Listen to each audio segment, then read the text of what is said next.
Forces. Banning? Where are you? In the Oval Office. There's the president in the bunker. Can we trust him? Banning was one of our best agents. Mr. Speaker, I just have to say, this is Mike Banning. Is this the same guy that was removed from the president's detail after the accident where we lost the first lady? Well, what's You he want to doing in add the White something? House I right suggest now? you get the How do we facts know we straight. can trust this guy? Banning is ex-Special Forces, Ranger Battalion. He will move mountains or die trying.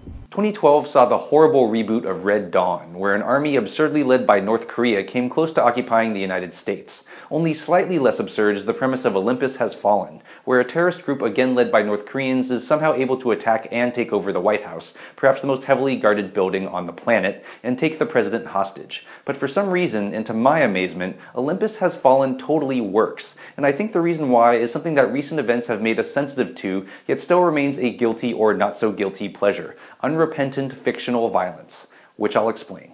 In the film, Aaron Eckhart plays the president, and Gerard Butler is his favorite Secret Service agent, Mike Banning, who's pushed out of the presidential detail after failing to rescue the First Lady after a tragic accident. Years later, Banning is near the White House when a large group of North Korean terrorists launches a bloody and brazen frontal assault on the White House, killing scores of security personnel and workers before taking the president and his cabinet hostage in the White House's impenetrable underground bunker. With his inside knowledge of the White House and its security, Banning must kill his way through the building to rescue the president and his cabinet before the North Koreans are able to kill them, or even worse, extract launch codes for the US's nuclear arsenal. In a lot of ways, Olympus Has Fallen could loosely be described as Die Hard in the White House, and Olympus Has Fallen certainly lifts quite a few aspects of that 1988 classic. But as I mentioned, what makes Olympus Has Fallen a fun movie is its use of violence. First, I don't believe that violent entertainment necessarily causes violent behavior. Otherwise, countries whose citizens watch the same movies and play the same video games as Americans do would be just as murderous, which clearly isn't the case. Second, I do believe that some movies are too violent or are pointlessly, needlessly, or ineffectively violent. But for a movie like Olympus Has Fallen to be good, it needs to be violent. This is a movie about highly trained commandos on a suicide mission who will kill anyone to achieve their goal, and a former Special Forces operator and Secret Service agent trained to obliterate any threat without hesitation, which Banning does with a nonchalance and humor befitting his training and experience. It would be both inauthentic and inconsistent if a story like this didn't involve lots of cold-blooded killing, which is unfortunately the route that the new Red Dawn took in its effort to get a more teen-friendly PG-13 rating. The result was a film about a massive military invasion and resulting insurgency that was curiously bloodless, thus never invoking the brutal reality of what a foreign invasion on US soil would really be like.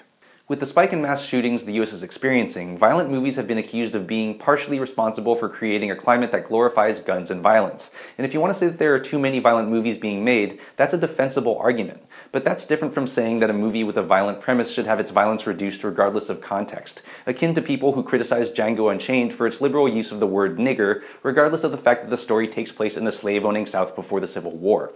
Olympus Has Fallen is bloody and violent, as it should be, which is what makes it such an exciting good time. And in my mind, the fact that the makers of Olympus Has Fallen earned the film's R rating by not sanitizing the violence at its core, even if it meant sacrificing some ticket sales, that strikes me as a responsible way to make and market stories where violence and gunfights are unavoidable.